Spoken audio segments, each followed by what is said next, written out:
교과책에 밑줄 치는 네 남자와 함께하는 교과를 토의하는 시간 15분 교토시 시작합니다.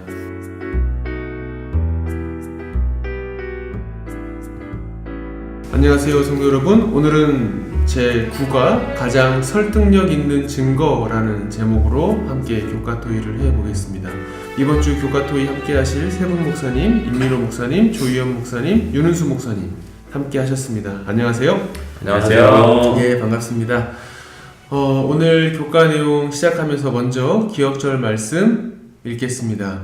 이 말은 스스로 함이 아니요 그 해의 대제사장이므로 예수께서 그 민족을 위하시고 또 그 민족만을 위할 뿐 아니라 흩어진 하나님의 자녀를 모아 하나가 되게 하기 위하여 죽으실 것을 미리 말함이러라. 요한복음 11장 51절 52절 말씀입니다. 이번 주 교과의 제목이 가장 설득력 있는 증거인데요. 저희들 이번 주 교과의 큰 내용에서 보면은 이제 화목하게 하는 직분 이런 내용도 나오고 또 그런 것과 관련돼서 교회 연합에 대해서 살펴볼 텐데요. 먼저 화목한 가정의 특징 어떤 것들이 있는지 좀 먼저 살펴볼까요? 예, 윤은수 목사님. 예, 영화에서 보니까 그 외국 사람들은 그 식탁에 앉아서 저녁에 가족들끼리 이렇게 화목하게 식사하는 모습을 많이 봤습니다. 예. 물론 주방도 멋있고 식사하는 장소도 멋있고 해서 분위기가 더 나겠지만 화목한 가정의 특징은 가족끼리 모여서 이렇게 텔레비 보면서 밥 먹는 것이 아니라 이렇게 가족끼리 대화하면서 식사하는 모습이 화목한 가정의 특징이지 않을까 생각을 합니다. 예, 함께 식사하는 모습. 예, 또 어떤 거 있을까요? 예, 조희연 목사님. 예, 화목한 가정의 특징이라고 하면 아무래도 가정에 어떤 일이 생기거나 어떤 여행을 갈 때 가족의 구성원들이 모두 함께 참여해서 그 여행 계획을 세운다거나 뭐 어떤 일을 해결하는 일에 모두가 함께 한 마음으로 노력해서 해결하는 그런 모습이 화목한 가정이 아닐까 생각합니다. 예, 감사합니다. 또 있을까요? 네. 저도 생각을 해보니까 가정에는 대화가 많이 있어야 되는 것 같아요. 예. 뭐 부부간의 대화도 있어야 되겠고 부모와 자녀 간의 대화가 있어야 되는 것 같은데 요즘은 너무 뭐 기기들이나 이런 것들이 너무 발달해 있다 보니까 그런 정서적으로 함께 교감하고 교류할 수 있는 시간들이 많이 부족한 것 같은데 화목한 가정들을 보니까 대화를 자주 하고 또 정을 많이 나누고 또 몸으로 많이 이렇게 부대끼는 모습들이 있는 것 같아요. 예, 감사합니다. 네. 그렇죠. 뭐 아무리 화목한 가정, 행복한 가정 아무리 말로 떠드는 것보다 이렇게 직접 그런 모습들을 보여주고 또 그런 모습들이 보이는 것이 가장 큰 화목한 가정의 이제 증거들이겠죠. 우리 교회 안에서도 마찬가지인 것 같습니다. 그래서 특별히 하나님께서 우리에게 주신 여러 가지 사명, 직분들이 있는데 그 중에 하나가 화목하게 하는 직분이라고 성경은 우리에게 말해주는데요.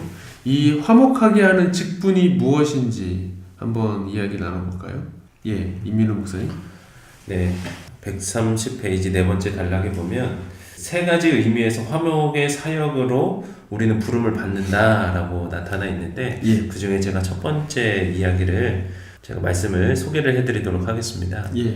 네 번째 단락을 보면 우리는 남은 자로서 세상의 마지막 시대의 기회를 전하도록 부름을 받았다. 우리의 사역은 아직도 하나님에게서 멀어져 있는 자들을 권하여 그분과 화목하게 하고 우리의 사명에 동참시키는 것이다 라고 말을 하고 있는데요. 사명이 무엇인지 이해하고 그 사명에 함께하는 것 이것이 바로 우리들의 해야 할 모습이라고 말을 하고 있습니다. 예, 감사합니다. 또요? 예, 윤은수 목사님. 예, 같은 단락에 있는 말씀을 소개해드리겠습니다.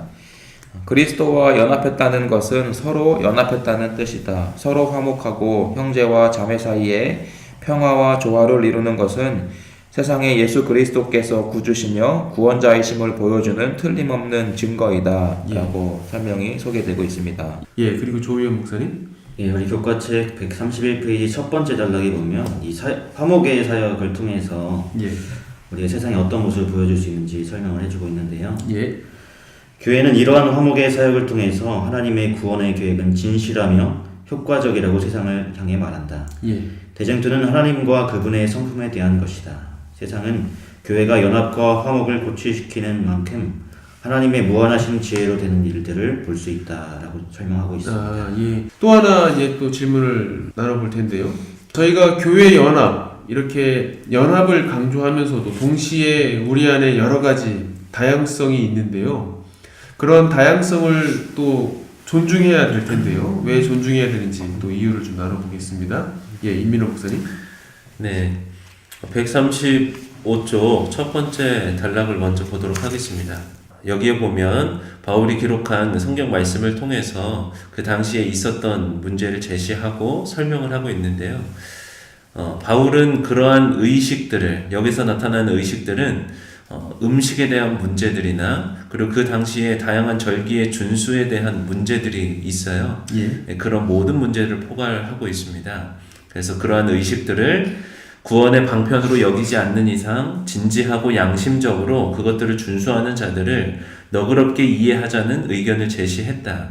그리스도인들 사이에 이루어지는 연합은 특히 우리의 신앙이 필수적이지 않은 사소한 문제에 대해서 우리의 견해가 항상 일치되지 않을지라도 인내와 관용을 나타낸다.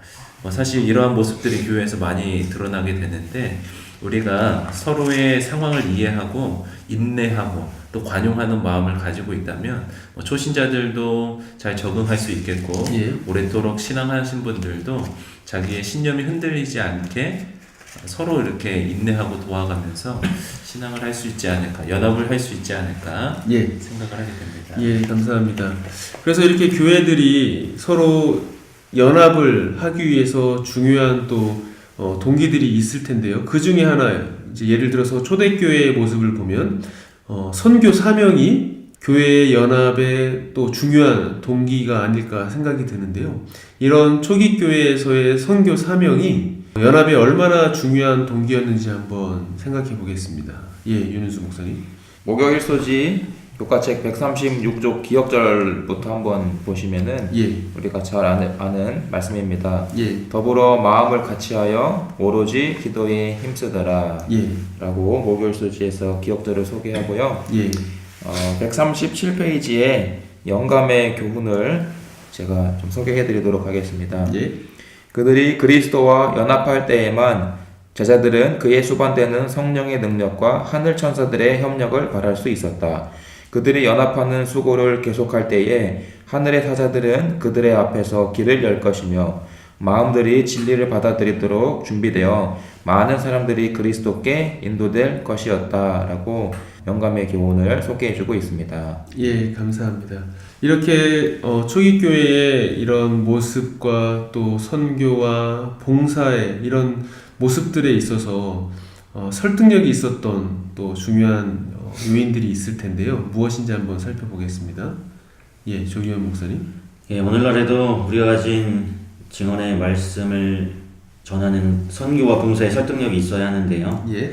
이 초기교회에 어떤 그러한 일들의 설득력이 있었는지 우리 교과책 136페이지 5번째 단락에 이렇게 설명되어 있습니다. 예. 제자들은 오순절이라는 역사적인 경험에 앞서 친교와 집중적인 기도를 통해서 준비되었다.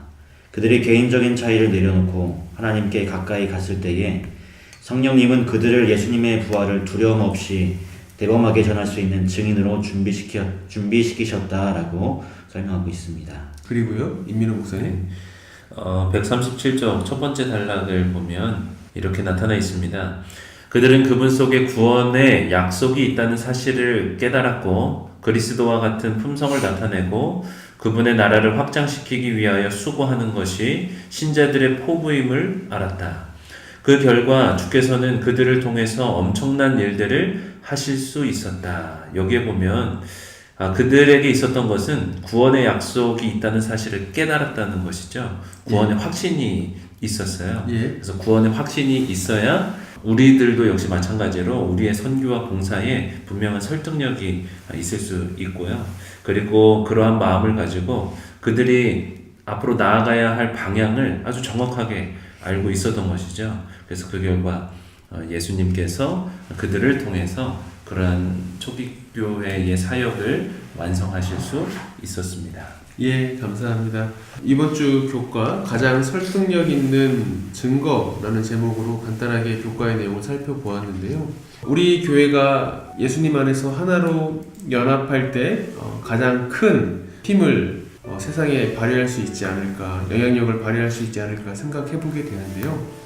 우리 교회가 우리가 어떤 사명과 또 봉사로 연합할지 한번 고민해 보시고 생각해 보면 좋을 것 같고요. 그래서 하나님께서 우리에게 주신 직분이 이 세상 속에서 섞여 들어가서 화목하게 하는 직분을 주셨다라는 이 큰 사명을 좀 기억하고 세상 가운데 우리가 살아가면서 어떻게 하면 우리가 예수님으로부터 받은 감동과 사랑을 세상에 그대로 나눌 수 있을지 함께 그 실제적인 내용들을 각 교회별로 또는 소그룹별로 이야기 나눠보시면 좋을 것 같습니다. 예, 이상으로 오늘 교과의 내용을 마무리하면서요. 임민호 목사님 다시 한번 오늘 교과의 내용을 전체적으로 한번 정리해 주시고 마무리하도록 하겠습니다. 네, 저는 이 구가 가장 설득력 있는 증거 교과를 공부하면서 세 가지 키워드를 생각을 해봤어요. 예. 첫 번째 키워드는 매일의 삶이고, 예. 그리고 두 번째는 교회의 연합, 그리고 세 번째는 사명입니다. 예. 그래서 매일의 삶에서 우리의 구원을 확신하는 것이 정말 중요하고, 예. 교회의 연합이라는 키워드 안에 서로 다른 다양성을 서로 존중하고 이해하는 것, 그것이 우리의 연합의 가장 중요한 하나의 단계가 되지 않을까 생각을 합니다. 그리고 세 번째 사명, 우리의 방향성에 대한 이해가 분명히 필요한 것이죠. 그래서 이 세 가지를 종합해 봤을 때 가장 설득력 있는 증거는 결국은 우리의 삶에서 드러나야 된다는 사실을 우리들이 이해를 하시면 좋겠습니다. 예, 감사합니다. 이상으로 오늘 제9과 가장 설득력 있는 증거 교과 토의를 마무리하도록 하겠습니다. 오늘도 세 분 목사님 감사합니다. 이상으로 오늘 교과 토의를 마무리하겠습니다. 저희 교토시는 다음 주에도 최선을 다하겠습니다. 고맙습니다.